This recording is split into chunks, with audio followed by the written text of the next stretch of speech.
welcome on. It's going to be interesting talking to you in this capacity. You know, it's like I always say this with like friends and stuff. It's like it's weird because I know you in like different capacity, and now I'm suddenly like into tremendously interviewee type mode. But it is it's been a little long time coming, and I saw when I saw you starting talking about dyspraxia more and putting stuff out there, I was like, okay, I am capitalizing on this. Whilst Rachael is in the opening up mood and the sharing mood about this, I am going to be hot on that. So I appreciate you for taking the time to come over and chat to me.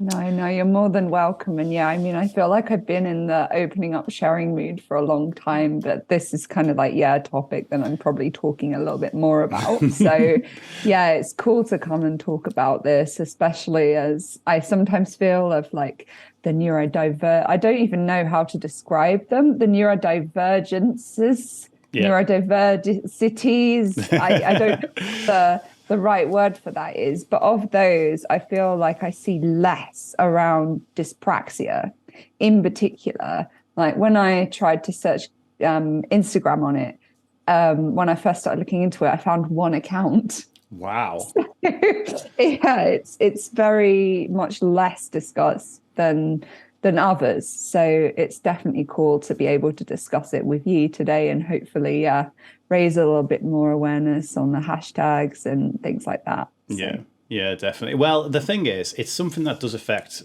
a lot of people, and if it's not spoken about, apparently in this day and age, that's called a good niche to be in.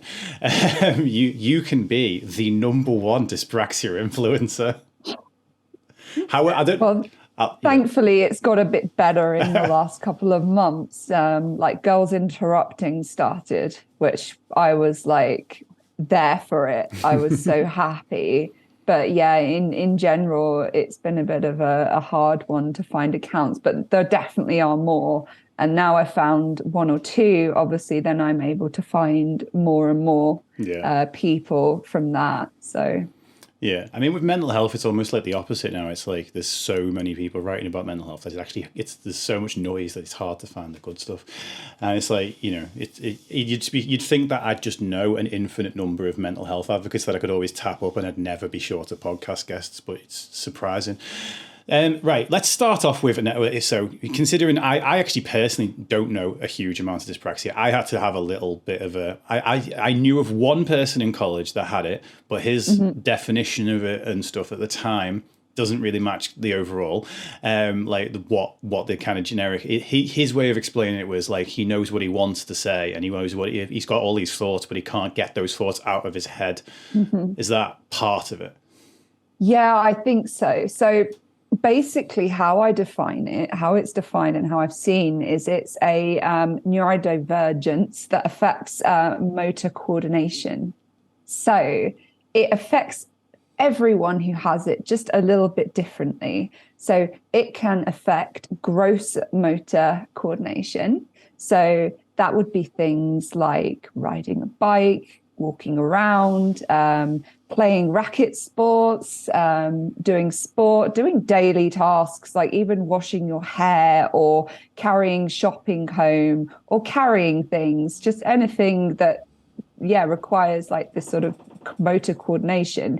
Like I would describe it as like my brain is telling my bits of my body kind of, or trying to tell them what to do, and they don't always respond appropriately. So that's sort of the gross part. I haven't probably done an amazing job of explaining it, but that's the best way I can simply explain it. Then you have the kind of fine motor skills. So that's things like writing, eating with a knife and fork, using a pair of chopsticks, doing sewing, drawing, like all of these where you're using your fingers. And I'm not as badly affected on my fine motor skills as some people, but I am not the most graceful eater in the world. So people often say to me things like, you eat like you're using your fork like a shovel. I'm like, I can't use my fork. You know, when people like have it upside down. Isn't that how you... I thought that was a northern working class thing. But yeah, the shovel method, it's the shovel method or nothing for me. And I do tend to get a little bit messy sometimes, it can go over me. And, it's kind of a thing I've just learned to accept, that if I'm eating something that will stain, I make sure I have a good napkin on me.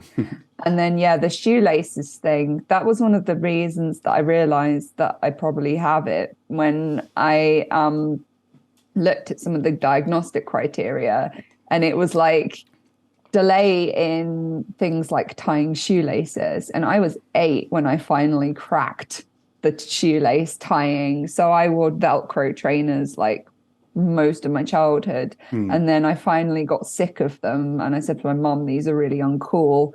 And I wanted to wear ones with laces. And I sat down and I tried to do it. And from where I tried earlier and it was unsuccessful, like I was able to crack it. And I was 8. So most people do it just a little bit earlier than me. Yeah. So, but like I said, it's really about the person. So everyone has their own little sets of, the things that affect them. The other thing it can affect is a sense called proprioception. Yeah. So proprioception is like basically, if I'm not looking at my arm, where is it? If I can't see my arm, where is it? And people usually have a pretty good sense of where it is, but mine is not so good. So it leads me to walk into things a lot. Or like I'm very good at leaving the dishwasher open and smashing into my open dishwasher because I can't judge the distance of the gap between the dishwasher and my washing machine if the door is open. So sometimes I'll be washing up and I'll turn around and I'll just smash into the dishwasher because I've left the drawer open. So that's I've got a few shin bruises. And and there's about 5 questions I want to ask off the back of this now, but I don't know which way to go. I mean, we could talk about, like, we could go in the order of like, I talk about some of the things it affects, you ask some questions, and then I move on to the next one. I'm happy to do it that way. It's that thing where I'm like, okay, I'll come back and pick this question up later, and we'll try and keep, because I like to track for the neurotypical folks in our chat, because we are a neurodiverse community, but that does actually include neurotypicals. I try to make it a narrative and a straight line for the neurotypical folks, but I'm not neurotypical, so that's hard. But then I often forget questions. So the one actually, I'll keep it in line with that. So, for example, and do you have ADHD as well? Yes. Right. Okay. So with ADHD, people are. It's often thought of as being easily distracted or like low concentration. For a lot of kind of undiagnosed kids with dyspraxia, is that where a lot of so-called clumsy kids are? Is that was that something that when, for yourself, were you referred to in that way, or from people who don't necessarily understand it? Yeah, I'm the clumsy one. So I used to just smash into furniture quite a lot. I've dropped and broken like many, many, many things. And just in like the way I move, I think it's kind of like, it's not graceful. That's never a word that was used to describe me. So the word clumsy is definitely associated with dyspraxia. However, as I'll carry on talking, it's not just about clumsiness, and it's not like someone's just a bit clumsy. In some cases, like the sort of, especially with sort of the gross and the fine motor skills, it can be debilitating when it affects someone's ability to like write a sentence and be able to read that, or like, eating and things like that. When you go out for dinner and it's maybe a nice restaurant, and you'll have that fear that you're going to drop stuff down you and you're going to be a mess. And so it's clumsiness, but it's definitely not just clumsiness. So how when you were diagnosed, was it at 30? I was 34, and I don't have an official diagnosis. Right, okay. So we're all about self-diagnosis around here. It's self-diagnosis with the assistance of an occupational therapist who would do a diagnosis. However, I'm too old. In my country, I'm too old for this kind of diagnosis. So yeah, it's self-diagnosis. Yeah, you've definitely grown out of your dyspraxia by now, right? I have. Yeah, like we grow out of ADHD as well. Yeah, no, I've grown into mine. Yes. Mine's so much worse than it used to be. So what was your kind of early experience then of it? What was like, we're growing up, you've mentioned like some of the, you weren't classed as graceful or whatever. It's like, what were some of the things that at the time you didn't know were dyspraxia, but now you do? I think a huge thing was team sports. Like a huge memory I have was sport at school and team sports. I mean, I hated physical activity lessons. I like swimming, which is not a normal dyspraxic experience, but that has to do with me and my sensory issues, that the reason that I love water. So I can swim, but like put me in like, I don't know, a netball game, I can't catch the ball. So, and I don't like to throw the ball either. So I would spend a lot of my PE running away and going to the back and trying not to be near the ball when it was passed, right, because I didn't want to drop it and have everyone on my team like yell at me. And then when they would pick you to be in the team, I'd always be the last one.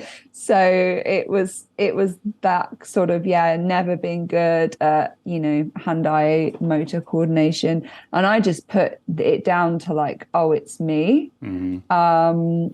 And then, so there's some overlap between ADHD and dyspraxia, but it can affect like cognitive things as well. So like paying attention actually affects the ability to pay attention and focus, like in a similar way to ADHD. So a lot of dyspraxics will say like they found focusing in class quite difficult. I mean, for me, I had like the anxiety of missing stuff as a motivator, but I'd kind of struggle when, someone goes on and on and on to remember all of bits of the information and retain it. And I also found it like, things like note taking in class quite difficult, like remembering actions, remembering I needed to do things, and kind of like organizing all this information in my brain, like really, really hard. Mm-hmm. And that is also part of dyspraxia, this kind of disorganization in the brain. And it kind of, when you process information in your brain, it can be a bit difficult to like know where to put it or what to do with it. And sometimes it can just sort of be there all at once in the same way that it does for ADHD. So those things, I think, so particularly. Without the labels of ADHD or dyspraxia to put on it at that point in your life, like what labels did you put on yourself, or what labels did other people put on you? Honestly, it was a lot. I mean, people would say things like, don't give that to her, she'll break it. Or like, I'd always be told, like, be careful, slow down, like, don't rush. And then when I drop something or when I break something or when I fall over, that's like treated like that I did something wrong, mm-hmm. that it's a punishable thing. Yeah. So all my life I went through being like, why can't I be more graceful? Why can't I slow down on things? Why do I always have to be like heavy footed? Because you hear me a mile off when I'm coming. I stomp because, so why can't I be quiet? Because it can affect even like the regulation of the tone of your voice or the loudness of your voice. I'm very loud.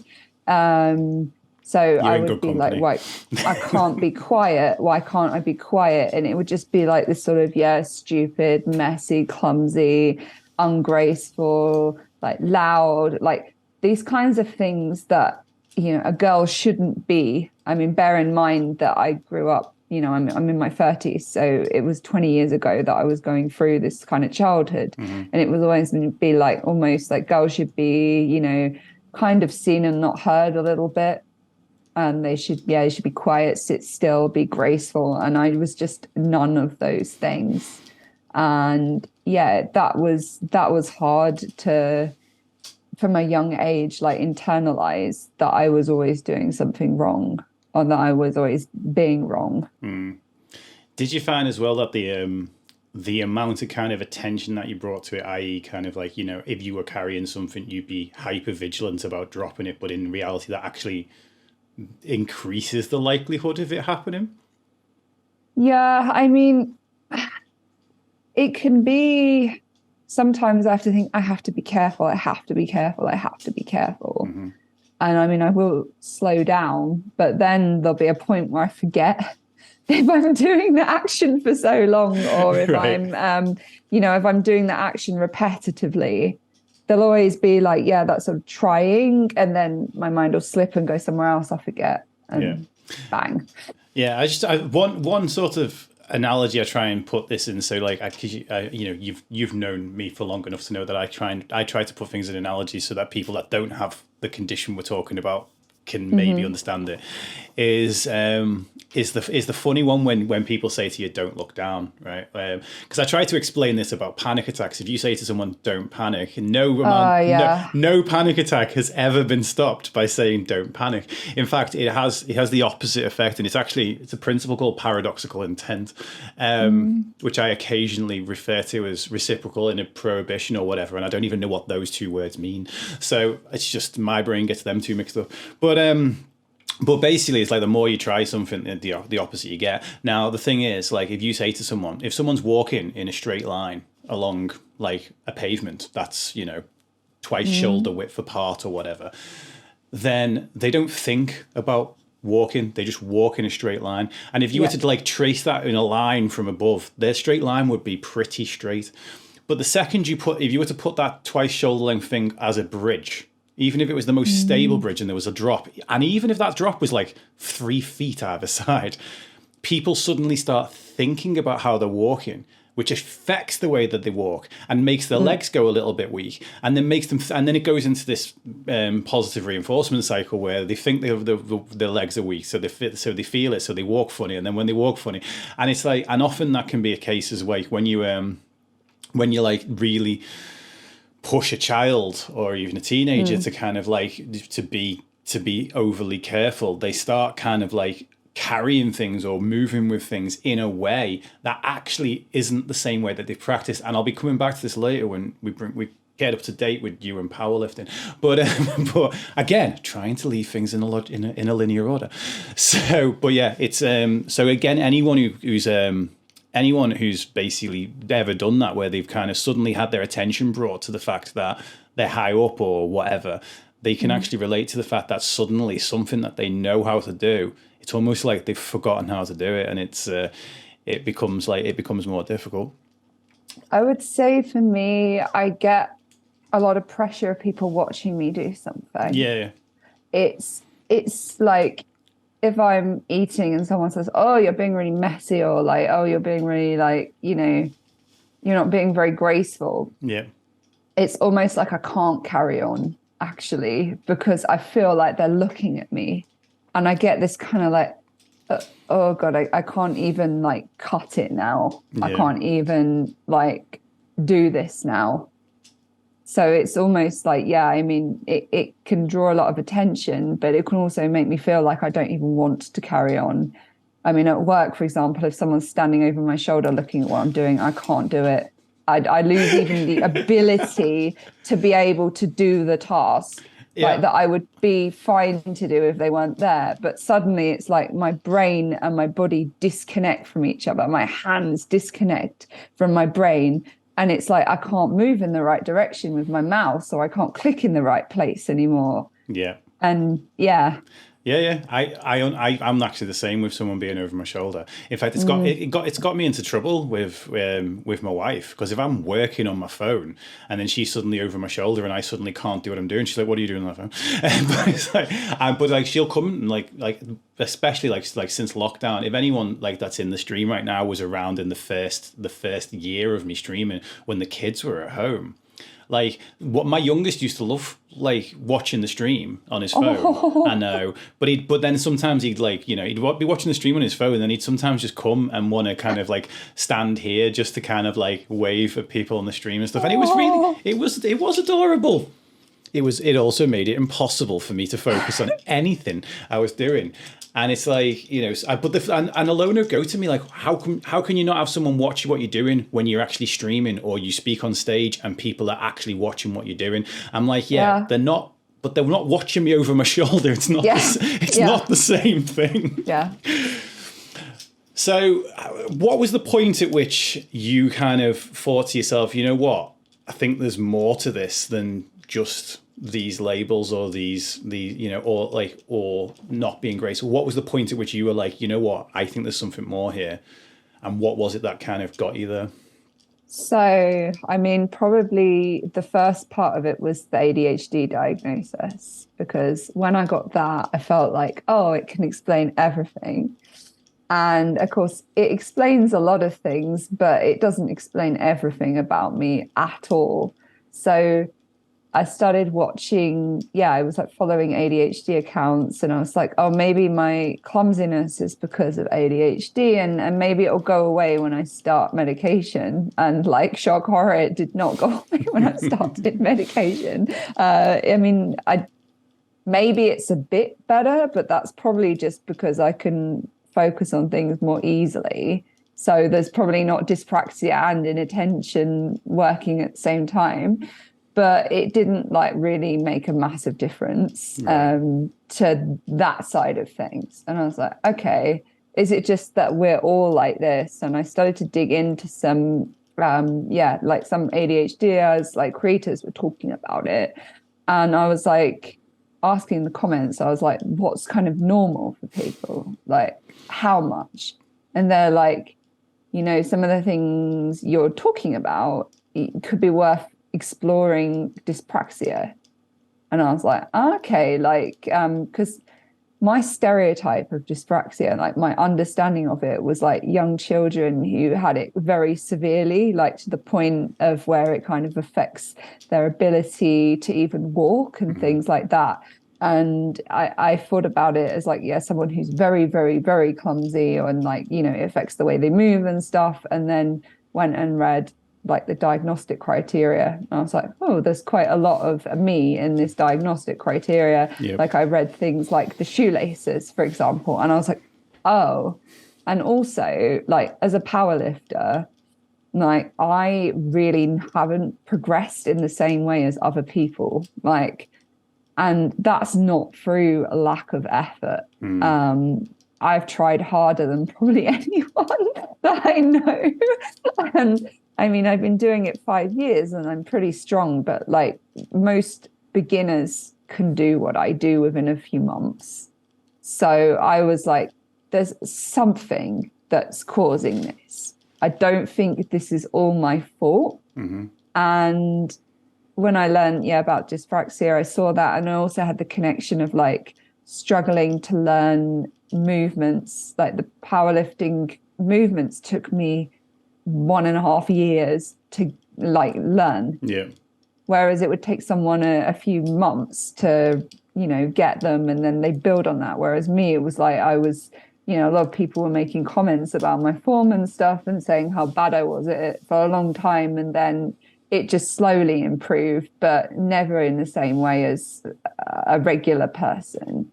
So I was like, I think there is something here. And I actually, at that point, got screened for dyslexia because I'm dyslexic as well. Like when we got to neurodivergences, I really just went like Pokemon style, like got to catch them all. I had to get like all of them. Not all of them, but like a lot of them. I think you should start an account called Neurodivergent Pick and Mix.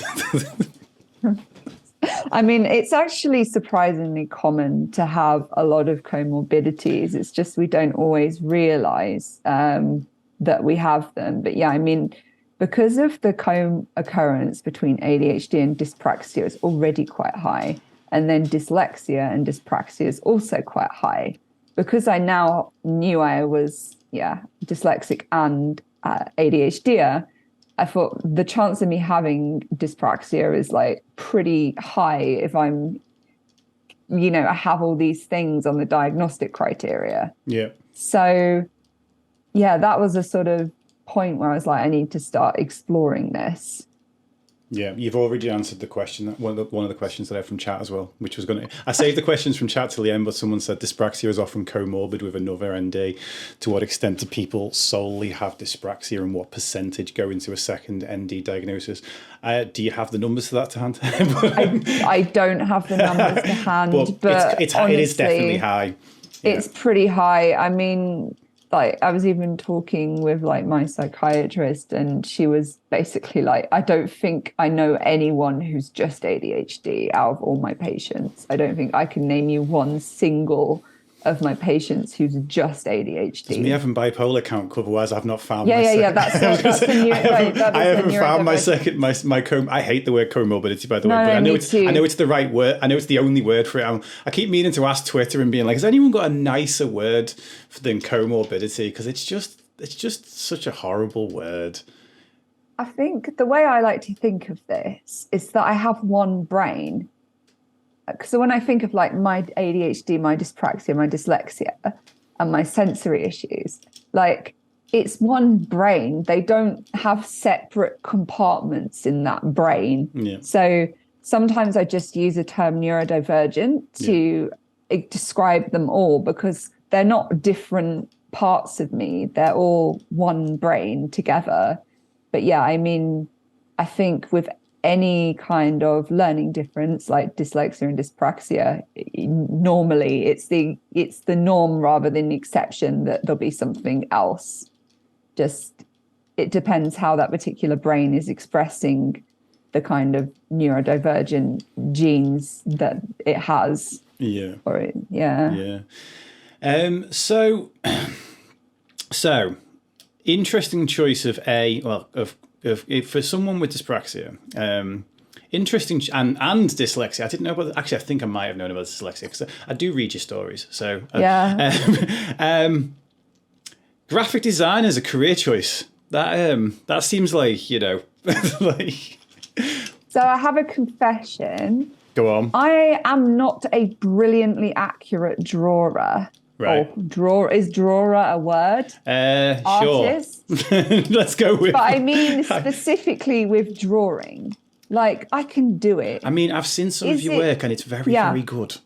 Yeah, but like my sketchbook, I mean, I say it looks like a child's sketchbook. I mean, I write like a child. Although I've been told that my handwriting for a dyspraxic is very good, but it looks like an 11-year-old's.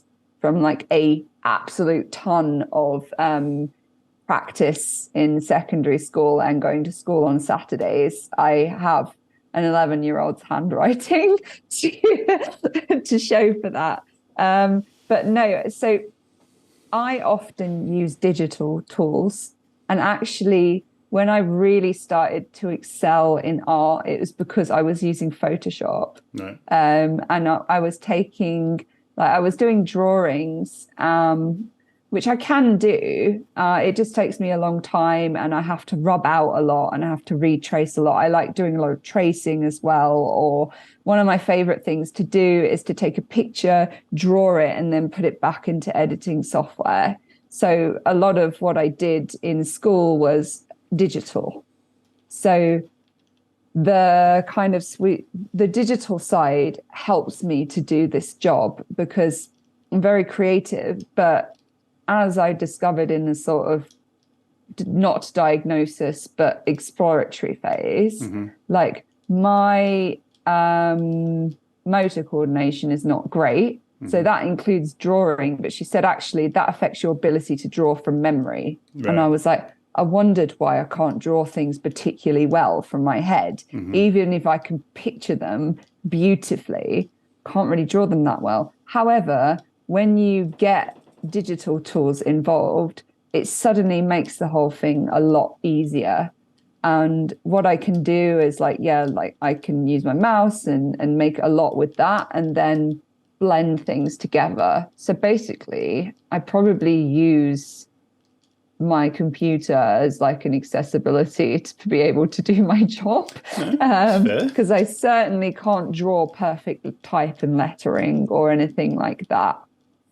So yeah, but that again, going back to the let's say the only other person I've met with dyspraxia before, he was given a laptop for exams and such. Yeah.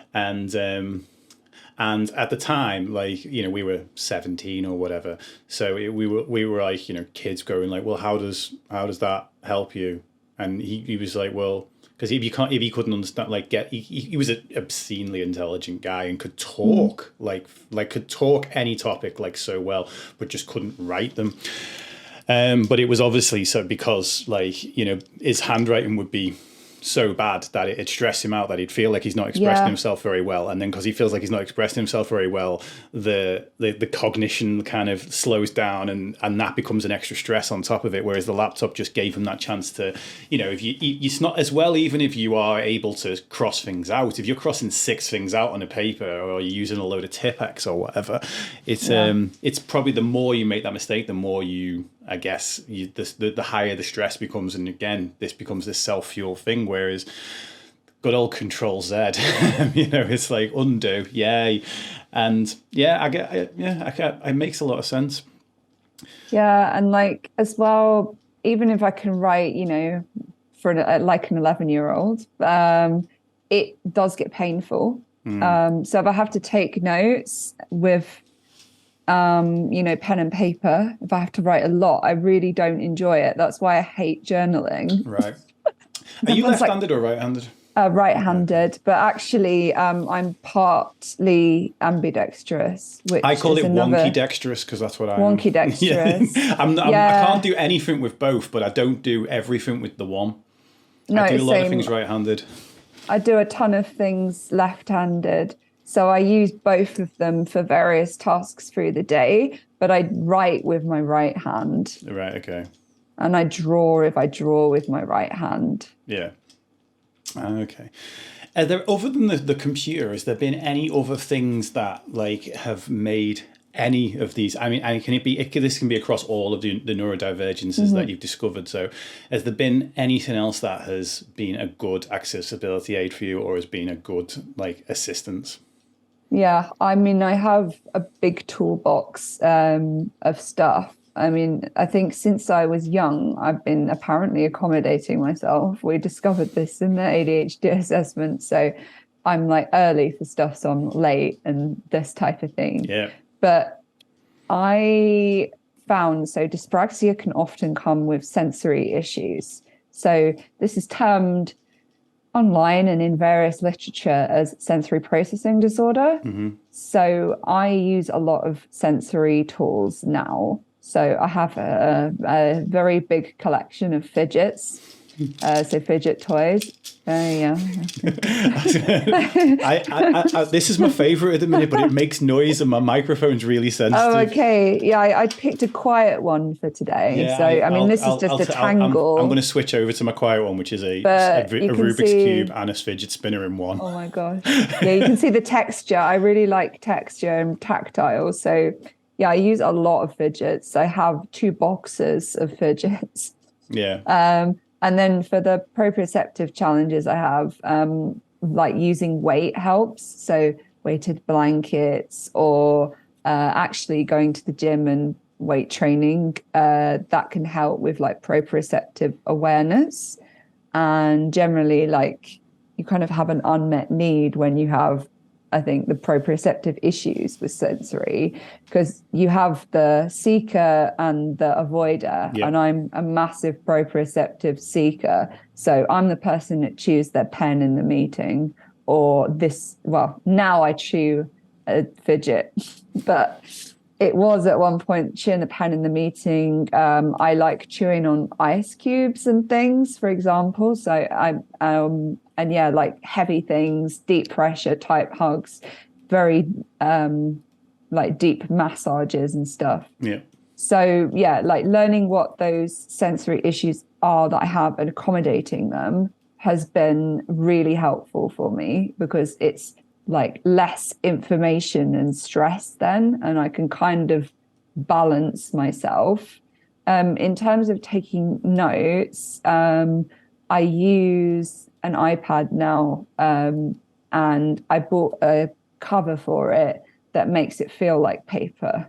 So I don't feel like I'm writing on glass anymore. And I changed the pressure settings within the iPad. So I use a couple of apps and Notability and GoodNotes, but I changed the pressure within the apps so that I use a lot of pressure when I'm writing.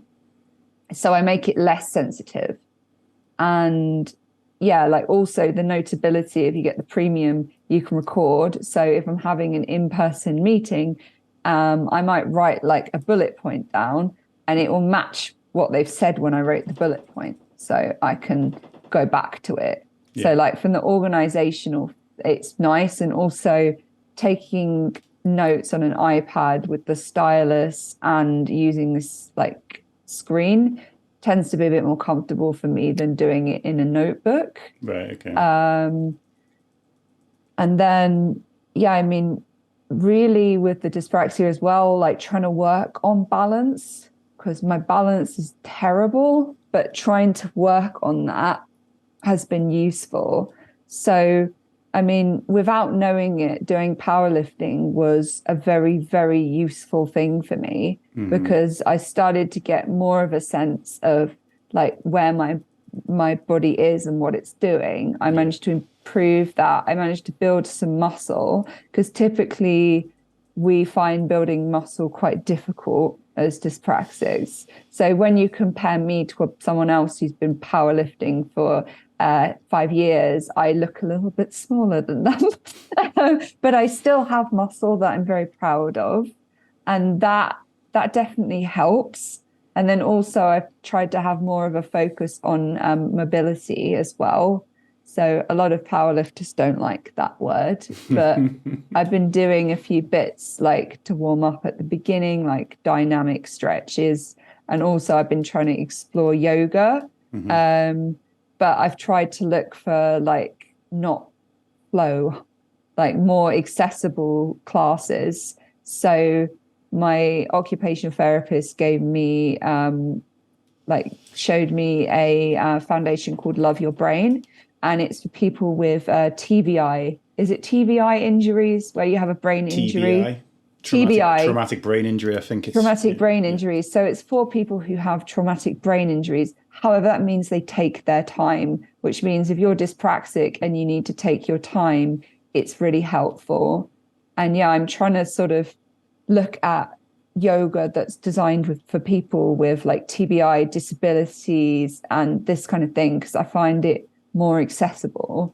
And yeah, the kind of focusing on balancing as much as you can, like it helps with just me knowing where my limb is in my brain.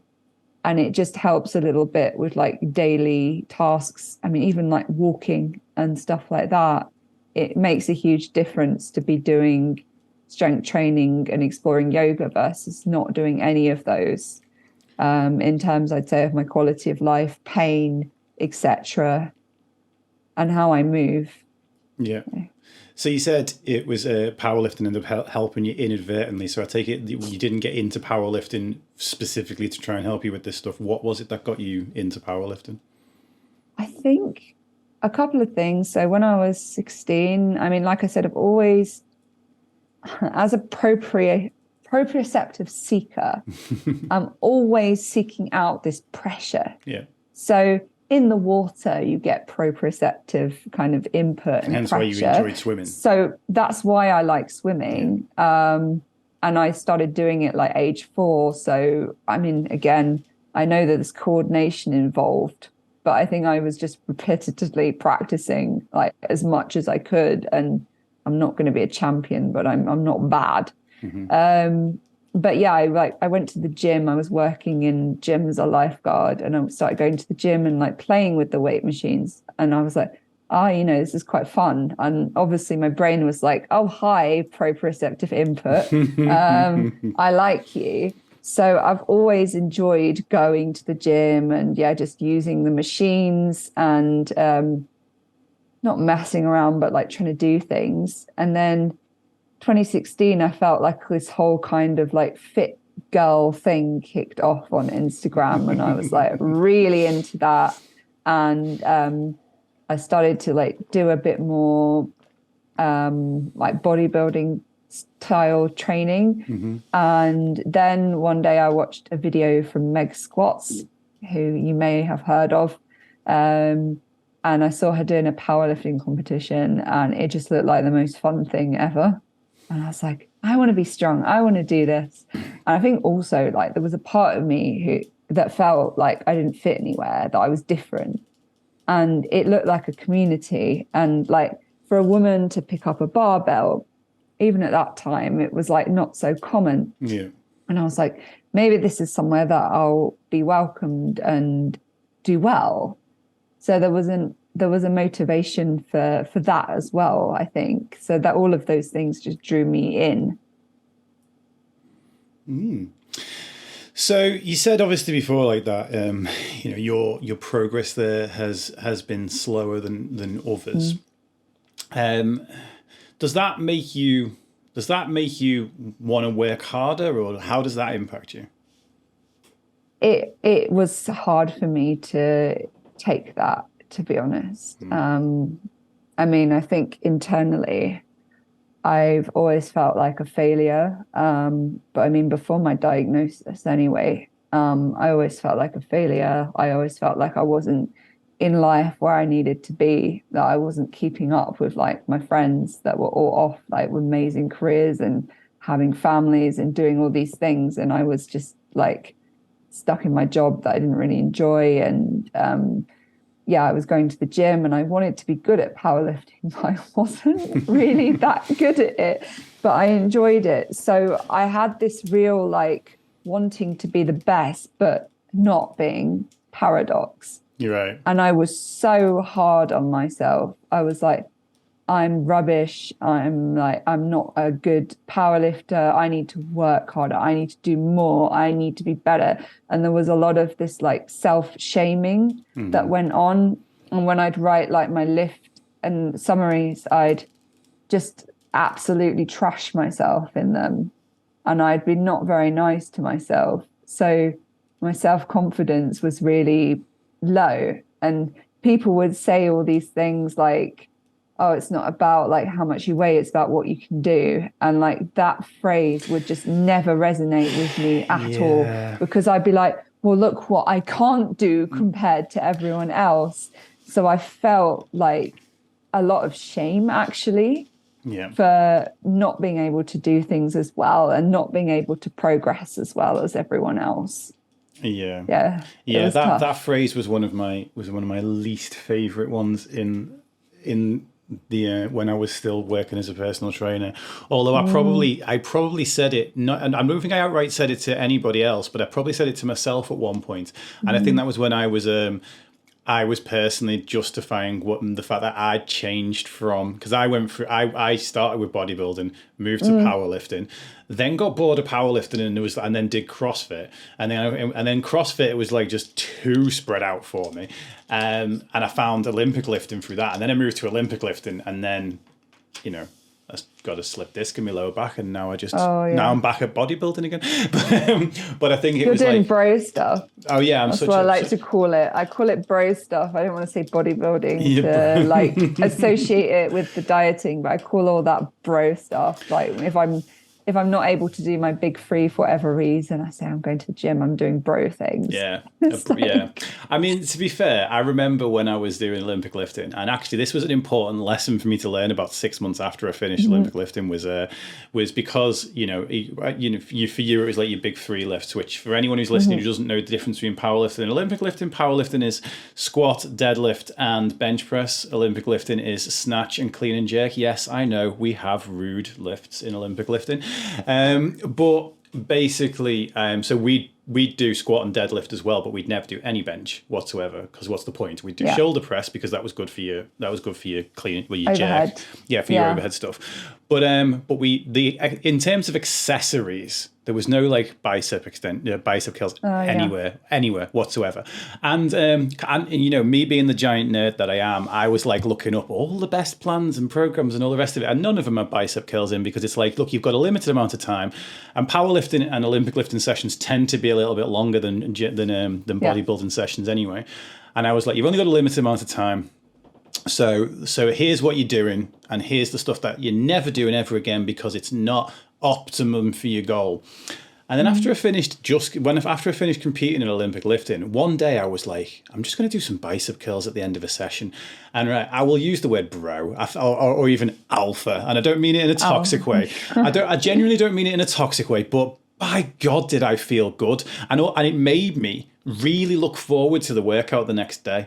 And I ended up doing an entire episode of my podcast called The Importance of Bicep Curls, because it's not about the bicep curls. It's about, people will say, well, this only, like, you know, you focus on these lifts and you don't do all that because that doesn't matter. If that matters to you, if that lights a fire under you and gets you back in the gym the next day, that matters to you. There are things that you can do that, though they don't maximize your hypertrophy, which is expansion of muscles. And I'm not telling that to you, by the way. I'm telling that to the podcast. You've got an audience. I've got an audience. They need to understand what progressive overload is right now. But yeah, it's like I was like, I'll always throw in some bicep curls and stuff now, because like, I don't care if that's the one time that I actually slip into being all like, yeah, I'm going to look at my muscles in the mirror and be vain for a minute. It makes me feel good, and no one's being hurt in the process, so what does it matter? But yeah, those but I definitely remember the whole, it's not about what you can, it's not about what you can, how you look or whatever, it's about what you can do. I think training's about, training's not, the whole thing is, it's about what it gives you, and is what it gives you what you want. That's it. Yeah. That's and what how you train you for. feel while you train, I think, as well. Yeah. And how you feel about yourself. Absolutely. So you said a lot of that was before the diagnosis and before kind of exploring things about dyspraxia. How has the diagnosis and the exploration around dyspraxia, how have those things changed things for you? I think they just really allowed me to give myself a break, for a lack of a better word, to be compassionate to myself. And like, right, I mean, I had to sit down, like, especially after I was I wasn't told I'm dyspraxic, but, you know, it was like, you have enough to be able to diagnose yourself. So it's that was pretty much being told. And I was like, I shamed myself so much. I was so horrible to myself. And I was like, I have to give myself a break now, because I have actually been doing this with all of, you know, these neurodiversities or my brain or whatever, like kind of like making things a little bit more difficult for me in some ways. Mm-hmm. And actually, like, what I've managed to achieve is not useless. It's actually something to be quite proud of. Yeah. And it just allowed me to reframe everything, basically. And it also allowed me to look at what I was doing in training and go, okay, so this is what serves everyone else, but does it serve me? Yeah. And then make changes there. So it's been a very, very positive thing, I think. And I am honestly so grateful to have the knowledge, even though like not every day is great. It allowed me to believe in myself more and appreciate myself more, which is really cool. Yeah. Yeah, totally agree. Were there any resources along the way that like really helped you? Like, you know, you mentioned a few Instagram people, a few things on YouTube. Was there anything out there that, like, say, you know, someone that doesn't get access to an occupational therapist, or people like, you know, because obviously let's go for the people in the UK. It's like a 7-year process or whatever to get diagnosed with anything over here right now. I think the NHS are just like, yeah, we're hoping you're going to heal from whatever you've got by the time we diagnose you. So are there any resources out there that people can like look to if they want to explore a self-diagnosis themselves, or if they want to? So, Dyspraxia UK and Dyspraxia Ireland were actually very good resources. They have a lot on there. I mean, being in Switzerland doesn't help you with dyspraxia, because basically once you're 18 years old, there's no option for you to be diagnosed by an OT. So you can actually get an adult diagnosis in the UK for dyspraxia through Dyspraxia UK, which I think is awesome that they're starting to do that. Because, yeah, I mean, normally they use like a norm to do a diagnosis, and when you're an adult, it's like you've fully grown and probably adapted around a lot of things. So it would be more about like looking at traits and experiences, and it would probably be a lot more like qualitative. But it is an option through Dyspraxia UK. Otherwise, Dyspraxia UK, Dyspraxia Ireland had some very good information. Girls Interrupting, the Instagram page, and the two ladies that run it, they put out a lot of great information. They're building community, and you can just look at like some of the stories that members tell. They have a Wednesday story that they do with a new woman or girl each week. So you can look at like the experience that they have and relate that to your own. Because honestly, I think I know you have diagnostic criterias for these things, but ultimately being able to relate is probably for me like a key thing. And I mean relate on like with many different people with dyspraxia, like share the stories and kind of see how their experiences match your own. That can give a pretty good idea. I mean, I wouldn't encourage people to self-diagnose, like if the diagnosis is accessible, because I think it is helpful to be able to chat it through with an occupational therapist, not for them to say that you are, but actually to help you understand how it affects you, because it's quite difficult to tear it apart. Like, for example, I had only a very limited understanding of the sensory things. Now, because I've done a few sessions, I really do understand them better. And yeah, I mean, in terms of the strategies, I mean, you can't change the way that your brain is, but you can, you know, like make personal accommodations for yourself, or ask for them at work, or various different things. So it can be very useful if you can access it, or even just to work with an occupational therapist privately if that's possible. But yeah, I wouldn't want to do it alone if you have the choice. Yeah. I think at the moment the reason, like I'd never advocate for going it alone if you do have the choice. Basically, it's like I'm the same. I'll be like, okay, if you've got that available, but sometimes it's okay if it's a. I think we found out. I found out like in work 2 weeks ago that the current length of time for an autism diagnosis for children is 7 years. And it's like, like that's. If you first noticing signs in primary school, that's the end of high school near enough by the time that diagnosis is there.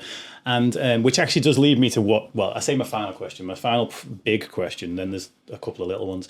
But the final big question is, when you first said about this episode to me, I asked you for a recommendation and a title. It was neurodiversity and neurodivergence and late diagnosis. Why was it important for you to have late diagnosis in the title? So the late diagnosis was really, I feel like my life is separated from the before and the after. Because, I mean, I wasn't diagnosed with anything until I was 33, and that was the ADHD. And I literally feel like there's a before and after. And I think like that, I know that it's not perfect to be diagnosed early, but I think the feeling of being different and not knowing why, it's a scar that I have and that I always will have. And I mean, I was in a very bad place inside, not knowing what was quote unquote wrong with me. And I had all these questions that I had no answers to. And by having, I mean, the ADHD diagnosis, it gave me a lot of those answers. And then from there, I was able to dig into the other things and get more answers.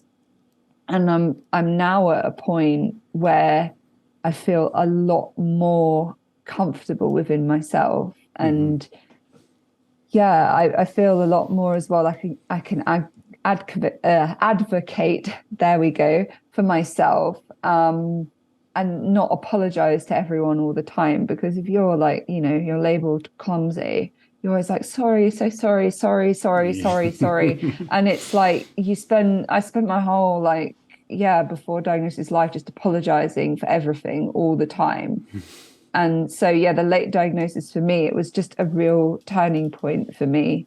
It allowed me all this like forgiveness and self-acceptance. And then the realization that everything I've done in the past is not a failure. I've actually done a pretty good job for myself. And I could be proud of a lot of the things that I fought for. So that's why I thought of it. Yeah. No, it's I thought the answer would be along those lines. I mean, that whole before and after hit home. Like, I mean, I got my bipolar diagnosis when I was 14, but the ADHD, which I'm still on a diagnosis path for, but again, I'm 41, so no, like it's like there's no rush for anybody to do that for me, is there? But I self-diagnosed 18 months ago, and certainly putting accommodations in place for myself has made such a huge difference for me. It's enabled me to, and this wasn't done deliberately. Someone made me do this yesterday, but it says "be kind to yourself" on that box behind me. It's enabled me to be kinder to myself when things aren't going, when I'm not able to be that top version of me every single day, which again, bipolar has an overlap with that as well. Like I want to be, well, I don't really want to be the manic version of me every day because that's kind of exhausting. And he doesn't sleep much. So he needed sleep. But I love I love the hyper creativity that comes with that. I love the fact that I'm able to totally fixate on certain subjects. And you know, I just wish I could do that on demand. That's the difference, you know. It's like that's why I think one of my friends, Lowbow, he basically I asked him to defend the phrase ADHD as a superpower, and he said no. I didn't say ADHD is a superpower. I said people with ADHD are superheroes, because I was like, I would say that ADHD is a superpower if you could pick and choose it. Like, you know, it's like for Superman, if he couldn't choose when those lasers come out of his eyes, that would be like really inconvenient for him. Yeah. And like with the sort of the superpower analogy, like, I mean, with ADHD, they're definitely, and dyslexia as well. And I mean, dyspraxia as well has its strengths. They all have their strengths, but they have their challenges. Yeah. So it's like, if I say that any of them are only strengths or superpowers, then I'm not allowing my challenges. Yeah. And I do, part of the self-acceptance is to accept that I have challenges. And so when I have the day when it's really hard to get anything done, I'm like, no, this is your brain. You have to have a rest. Yeah. And it allows me to then sort of, accommodate myself a bit better, rather than being like, I have a superpower, I can hyper-focus. The way I say it to myself now is if I don't focus too hard on what I can get done in a day, I'm usually pretty good at getting what I can get done in a week, or a month, or a year, or extend as needed. You know, 2 years, 5. Yeah, 41. But yeah, it's amazing. Is there anything you want to say about this that the questions haven't led you towards? I think one thing I would want to say is actually to the non-dyspraxics. Go for it. Yeah. It's actually around the term clumsy, and the way that we react when we see someone. So if you see someone fall over in the street, or fall over on the tram, or drop something, there's often like a temptation in our society to laugh at that person. But if that person's dyspraxic and falling over every week in the street, which they might be, in my case, I've tripped over like daily at some points.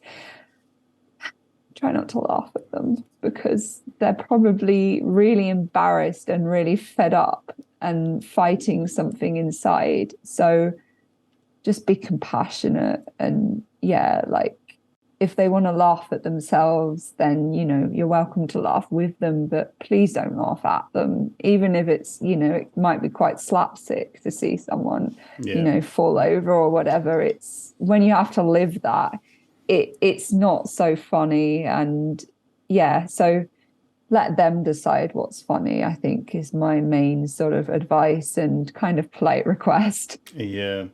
No, fair. I wish I could remember there's a German word for it. It's like Schadenfreude or something. I don't know. It's Schadenfreude. There we go. And Schadenfreude. You speak French. Do you speak German as well? I speak a little bit of German, actually. I'm going to have a lesson this evening. So Schadenfreude. So it's kind of like that you're laughing at someone else's misfortune. Mm-hmm. So I mean, it can work when the person is like not very nice person and doing horrible things to people. But it's I think it's best to always try and be kind of give people a break as well. Yeah. But when you said it within our society, as soon as I thought about it, I'm like, totally been guilty of this. When someone drops something in a restaurant, it's such a British thing to go, "Hooray!" Yeah. I mean, it's horrible when you're the one dropping, and especially if it happens to you a lot, because you're like. Because I used to be a waitress, and obviously I'd smash a lot of things compared to my colleagues. And every time I'd hear that way, I'd be like, not again. No, not again. Yeah. That's another thing that I need. I'm going to re-emphasize this point, as because this kind of sort of comes up in different formats a lot, which is when I say people, because people are like, okay, when you react to something, we're never reacting to that one time, especially if it's something that happens to us a lot. We're reacting to every time that's happened. So if someone laughs at you for something and you're already self-conscious about it, your reaction's going to be much bigger than a person who's only been laughed at it for the first time or whatever. So people like, and oftentimes when people do kind of like make comments, they think, oh, well, I've only made that one little comment, and this person kind of flew off the handle at me or whatever. It's like, because you're probably the 65th person that did that, like, person that actually made that comment to them, maybe even that day, that week. So it's definitely like, think about this. Would you want that happening to you all the time? And the answer is pretty much always, almost certainly no. So I have one more little thing to say. Sorry. Do not apologise. You've done enough of that for your life. It's your episode. Those of us who are athletes, particularly strength athletes, on this subject, if someone doesn't progress in the way you think they should, please don't shame them for it, because they probably feel bad enough themselves, and you don't know what they're dealing with. Because I had so many rude comments about my progression and my form.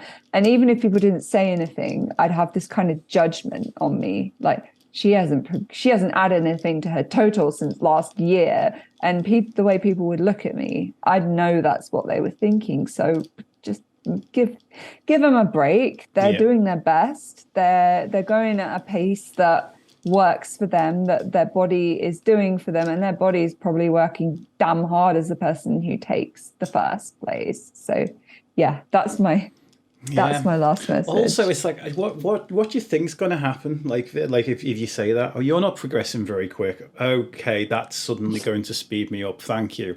Your words are steroids. I wish if people had criticized me, if it had helped me. God, I'd be like world champion right now. Do you know what the thing is though, right? Right, there's like one in like a million, maybe not less than a million person that takes criticism, and it is that big burning fire for them. I was watching the film Whiplash with my wife a few weeks back, and have you seen it by any chance, Whiplash? No. So it's about a drummer at a prestigious school, and the orchestra leader, who is the hardest person in the world on his musicians, and it is painful to watch. It's great. It's a very good film, but I was sat there in high anxiety, like I could feel my heart, like not from a scared point of view, just from a tense and stressed point of view. And And basically, he's like, he talks about it at the end. He's like, I'm about to spoil Whiplash for anyone. If you don't want it to be spoiled, stop listening.